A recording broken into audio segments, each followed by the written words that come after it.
सदानंद पंत पांचवा लेसन आपका है। पहले इनका आज जीवन परिचय हम लोग देखते हैं और कह सकते हैं कि सुमित्रानंद पंत का जन्म 20 मई 1900 ईस्वी में कौसानी ग्राम जिला अल्मोड़ा में हुआ था।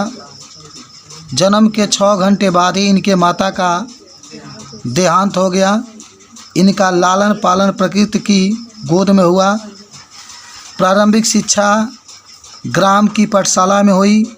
हाई स्कूल की परीक्षा बनारस से पास करके ये प्रयाग के म्योर सेंट्रल कॉलेज में प्रविष्ट हुए।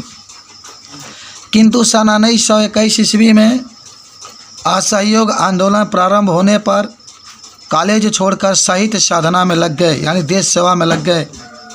इन्होंने संस्कृत, अंग्रेजी और बांग्ला का गंभीर अध्ययन किया और फिर उसके बाद से उपनिषद, दर्शन शास्त्र का भी इसने अध्ययन किया। हमने कहा देखा कि सुमित्रानंद पंत का जन्म सन 1900 ईस्वी में कौसानी ग्राम में, अल्मोड़ा जिले के कौसानी ग्राम में हुआ था, जो इस समय उत्तरांचल में है। हालांकि जन्म के 6 घंटे बाद ही इनकी मां का निधन हो गया। इसका पूरा लालन पालन इसके किसने किया? प्रकृति के गोद में हुआ। इसीलिए इन्हें प्रकृति का सुकुमार कवि भी कहा जाता है। याद करना, सुमित्रानंद पंत को प्रकृति का सुकुमार कवि कहा जाता है।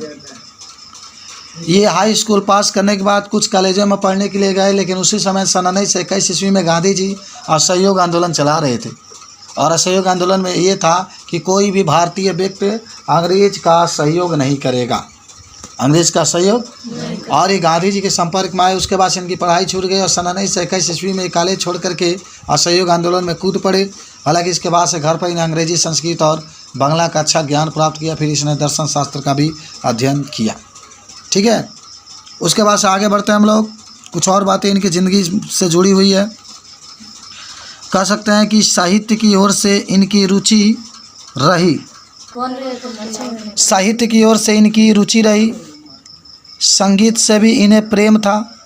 सन 1950 ईस्वी में पंत के ऑल इंडिया रेडियो के परामर्शदाता पद पर नियुक्त हुए और सन 1957 ईस्वी में प्रत्यक्ष रूप से रेडियो से संबद्ध रहे। दीर्घकाल तक हिंदी साहित्य की निरंतर सेवा की। साहित्य अकादमी ने कला और बूढ़ा चाँद के लिए इन्हें पुरस्कृत किया तथा भारत सरकार ने इन्हें पद्म भूषण से भी अलंकृत किया। इसकी कृति माने क्या क्या लिखे हैं? चिदम्बरा और भारतीय ज्ञानपीठ का 1 लाख रुपये का पुरस्कार भी प्रदान किया गया। आपको लोकायतन पर सोवियत लैंड नेहरू पुरस्कार दिया गया। सरस्वती के पुजारी ने 28 दिसंबर 1977 ईस्वी को अपने दुनिया से अलविदा करके, दुनिया से छोड़ करके परलोक सिधार गए। 77 वर्ष से जिए थे। याद करना, 1900 में जन्म हुआ था, 1977 में कहाँ गए थे?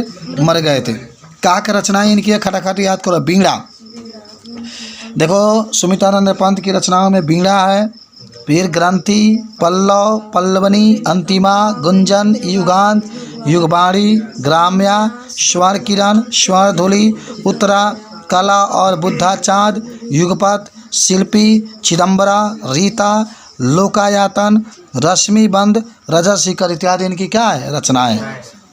और भी कह सकते हैं प्रसाद जी तथा निराला की भांति पंत जी छायावाद के आधार स्तंभ है। माने आपके सूर्यकांत त्रिपाठी निराला छायावादी कवि हैं।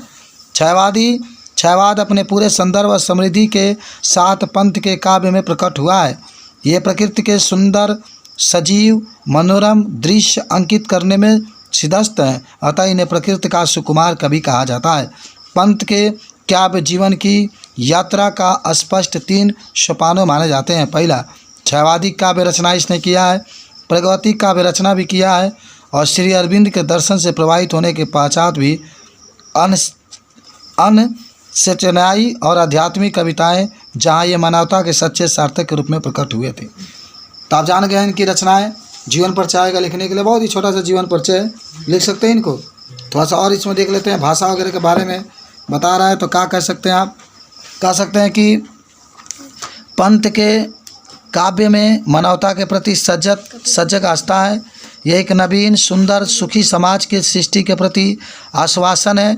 विश्व बंधुता और भ्रातृत्व के प्रति यह आशावादी स्तर ही इनके काव्य के उदात्त बनाता है। पंत जी 7 वर्ष की अल्पवायु में कविताओं की रचना करना शुरू करे थे। याद कर लेना। आता है प्रश्न में कि सुमित्रानंद पंत जी कितने वर्ष के थे तो कविताएं लिखना शुरू कर दिए थे? कब वर्ष के? 7 वर्ष। हाँ, जब 7 वर्ष के थे तभी कविताएं लिखना इसने शुरू कर दिया था। इनकी प्रथम रचना सन 1916 ईस्वी में सामने आई। गिरजे का घंटा, गिरजे का घंटा नामक इस काव्य के पश्चात निरंतर काव्य साधना में तल्लीन रहे।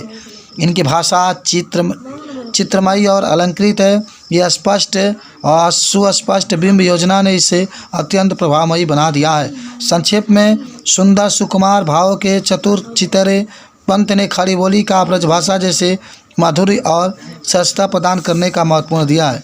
देख लो कौन सा भाषा प्रयोग किया है? खड़ी बोली। इसके पहले जितने पढ़ रहे थे, चाहे आप सूरदास ले लो, रसखान ले लो, तुलसीदास ले लो, चाहे आपके बिहारी लाल जी, सब ब्रज भाषा में लिखे थे। अब इसके बाद से जितने कवि आएंगे सब एक खड़ी बोली में लिखे।